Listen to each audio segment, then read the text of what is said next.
네, 이번 시간에는 테슬라의 에너지 스토리지 사업, 그 중에서도 메가팩에 대해서 자세히 알아보는 시간을 갖도록 하겠습니다. 왜 메가팩이 테슬라의 에너지 스토리지 사업 중 핵심 사업인지, 중요한 이유가 무엇인지 중점적으로 다뤄보겠습니다. 보통 테슬라 하면 떠오르는 건 전기차입니다. 전기차를 대중화하고 혁신을 가져온 건 테슬라가 맞습니다. 하지만 테슬라는 단순한 전기차 회사가 아닙니다. 전기차뿐만 아니라 신재생 에너지 전체를 사업 분야에서 포괄하고 있기 때문이죠. 그리고 각각의 사업 분야가 선순환 구조를 이루며 성장하고 있습니다. 이 테슬라의 메가팩 사업을 제가 에너지 사업 중에 핵심이라고 생각하는 이유가 있습니다. 테슬라는 지난해 완공된 메가팩 전용 공장인 라스롭 공장에 이어서 상하이에 메가팩토리를 건설한다고 발표했습니다. 파워벌, 파워팩 등 가정용 에너지 스토리지 사업도 있는데 왜 유독 메가팩 제조를 위한 공장을 계속 짓는 걸까요? 테슬라의 에너지 스토리지 사업 중 핵심 사업이고 성장 잠재력도 무한하기 때문입니다. 미래에 우리가 타는 자동차 중 대다수는 전기차로 대체될 겁니다. 여기까진 정해진 미래겠죠. 이 말은 더 이상의 화석 연료를 사용하지 않는다는 말이고, 그동안 인류가 사용했던 화석 연료가 전기 에너지로 전환되어야 한다는 말일 겁니다. 화석 연료를 발전해서 전기를 공급한다. 이는 인류가 원하는 방향이 아닐 겁니다. 태양광이나 풍력과 같은 신재생 에너지가 화석 연료를 대체해야 할 겁니다. 그리고 태양광이나 풍력에 의존해야 하는 에너지 양은 지금과 상상할 수 없을 정도로 더 많은 에너지가 필요할 겁니다. 최소한 지금 화석 연료를 이용하는 자동차들이 전기차로 전환될 거니까요. 뿐만 아닙니다. 전기를 생산하는 효율성도 더 개선되어야 할 거고, 생산하는 단가도 신재생 에너지가 화석 연료보다 저렴해야 할 겁니다. 그래야 궁극적으로 우리가 보편적으로 사용하는 화석 연료를 신재생 에너지가 대체할 수 있겠죠. 하지만 태양광과 풍력으로 대표되는 신재생 에너지는 화석 연료에 비해서 치명적인 단점이 있습니다. 이 단점들을 메가팩 사업이 어떻게 극복할 수 있는지에 초점을 맞춰서 이야기해 보겠습니다. 첫 번째 단점은 시간적 제약입니다. 미국의 대표적인 신재생 에너지인 태양광의 치명적인 약점은 에너지 공급량과 수요량이 일관되지 않기 때문에 효율성이 떨어진다는 거였죠. 태양광은 낮에는 많은 전력을 생산하지만 정작 전력 소비가 집중되는 저녁에는 생산량보다 전력 수요량이 많아지겠죠. 비가 오는 날에는 전력 생산량이 줄어 태양광에 의존하는 전력망은 일관되지 않은 전력 공급량으로 전력 사용에 리스크가 있을 수밖에 없습니다. 메가팩은 기업이나 전력 사업용으로 사용되는 대용량 에너지 저장 배터리입니다. 시간적으로 많은 전력을 생산할 때 배터리에 저장했다가 에너지 생산이 모자랄 때 저장된 에너지를 사용함으로써 일관된 전력 공급량을 제공해 줄 수 있는 거죠. 두 번째 단점은 공간적 제약입니다. 에너지를 생산하는 곳과 소비하는 곳이 다르다면 태양광은 전력이 이동하는 과정에서 엄청난 손실이 발생할 수밖에 없습니다. 이 전기는 크게 두 가지 방식으로 만듭니다.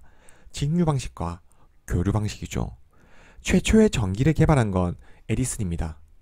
에디슨이 만든 전기는 직류 방식이었습니다. 직류는 전기가 한 방향으로 계속 흐르는 것을 의미합니다. 하나의 극성만 가진 형태이죠. 전류의 방향이 일정하기 때문에 전압의 세기가 일정해서 전기 제품의 손상이 거의 없고 휴대하기 편리하다는 장점이 있습니다.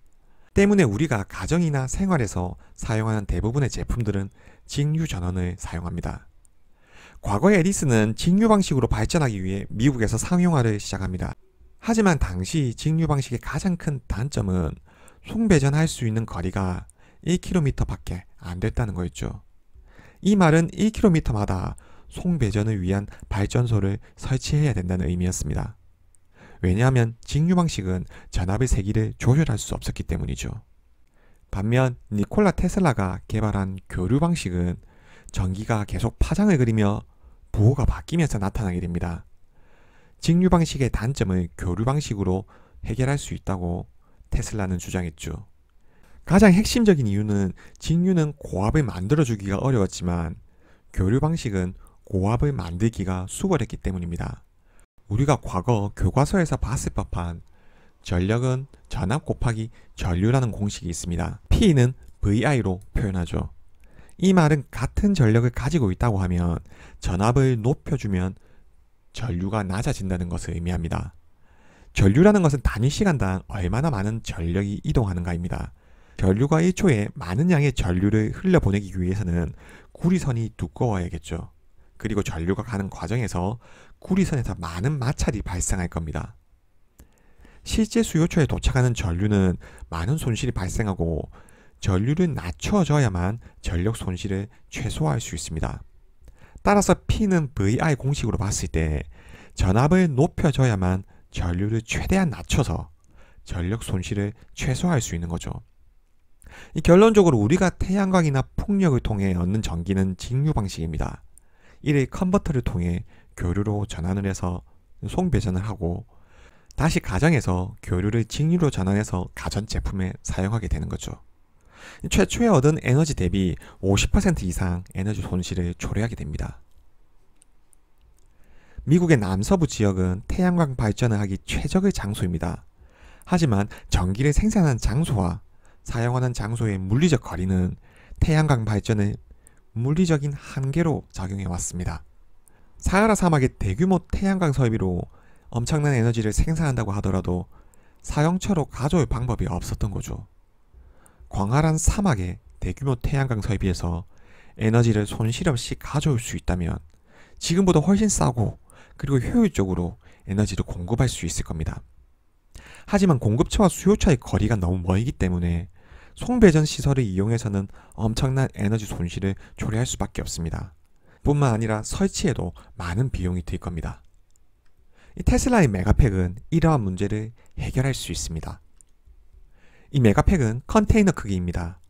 이 대형 트럭에 연결해서 에너지를 가득 실은 메가팩을 수요처로 옮기면 됩니다. 이 테슬라의 세미 트럭을 이용할 수 있을 겁니다. 이 테슬라의 자율주행까지 결합한다면 궁극적인 신재생 에너지를 통한 지구 온난화에 기여할 수 있을 겁니다. 이 메가팩에 저장된 에너지는 송배전 과정을 거치지 않았기 때문에 손실도 없습니다. 생산한 에너지를 손실 없이 사용할 수 있는 최적의 방법인 거죠. 앞으로 메가팩은 산업 분야에서 다양한 용도로 사용될 겁니다. 메가팩의 최대 장점은 설치 속도와 편의성입니다. 콘크리트 바닥에 평평하게 다져놓고 그 위에 크레인을 이용해서 메가팩을 내려놓으면 끝이죠. 앞으로 테슬라의 슈퍼차저가 다른 차량에게도 개방된다면 슈퍼차저를 이용하는 차량들이 늘어날 겁니다. 그리고 전기차 대중화가 될수록 충전소를 이용하는 차량들도 늘어날 겁니다. 슈퍼차저에 메가팩을 설치해서 전기차에 공급할 수 있다면 에너지 효율성 면에서도 손실 없이 신재생 에너지를 공급할 수 있을 뿐만 아니라 테슬라 입장에서도 저렴한 가격으로 신재생 에너지를 판매하여 수익성도 개선할 수 있을 겁니다. 단순히 슈퍼차저뿐만 아닙니다. 미국 외에도 아프리카, 중동 지역 등 일조량이 상당히 뛰어난데도 지리적인 한계로 에너지 불균형을 겪는 국가들이 많이 있습니다. 이런 국가들에게 메가팩을 통해 에너지를 수요처에 운반할 수 있을 겁니다. 그리고 데이터 센터와 같이 엄청난 전력을 소모하는 장소나 산업단지에도 메가팩을 설치한다면 저렴한 신재생 에너지를 공급할 수 있음과 동시에 기후변화에 대응할 수 있는 최소한의 노력을 할 수 있는 거죠. 에너지 스토리지 사업 중에 가정용 ESS 시장은 태양광 설치 업체도 시장에 많을 뿐만 아니라 1위 사업자 엠페이지 에너지가 시장에서 선전하고 있습니다. 경쟁이 상당히 치열한 시장이죠. 하지만 메가팩으로 대표되는 대형 ESS 산업은 사실상 경쟁자가 없습니다. 테슬라가 시장 1위고 캐파 증가 속도도 독보적이죠.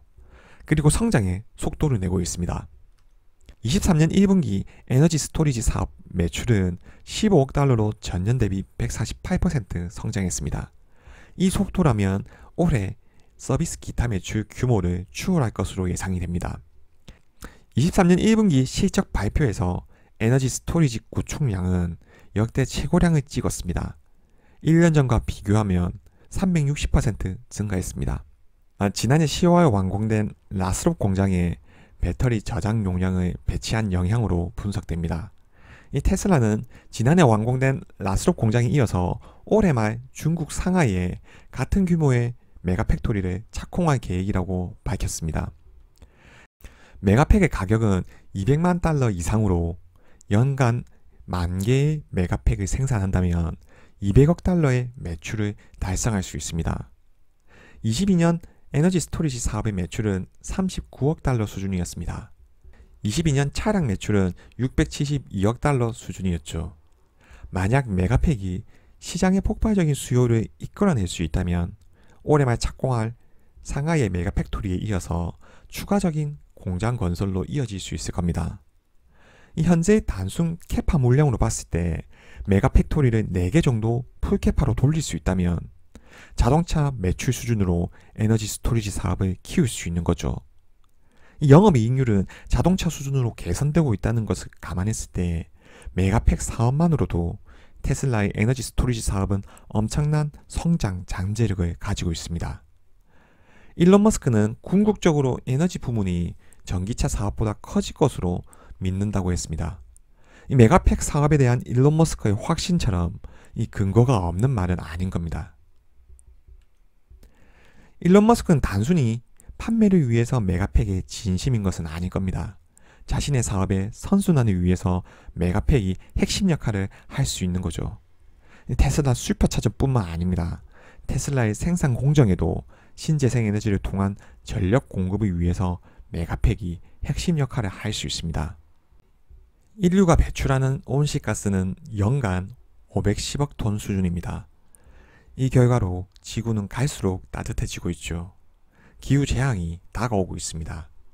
만약 우리가 신재생 에너지를 최대한 효율적으로 생산해서 손실 없이 사용한다면 전기 생산에서 배출되는 27%의 온실가스를 줄일 수 있습니다. 만약 우리가 신재생 에너지로 제조 공장을 운영할 수 있다면 제조 과정에서 발생하는 32%의 온실가스를 줄일 수 있습니다. 만약 우리가 화석 연료를 대체해서 전기차로 운행할 수 있다면 운행을 통해서 발생하는 온실가스의 16%에 줄일 수 있습니다. 인류는 이 방향으로 가야 할 거고 이는 정해진 미래일 겁니다. 오늘 영상은 여기까지입니다. 시청해 주셔서 감사합니다.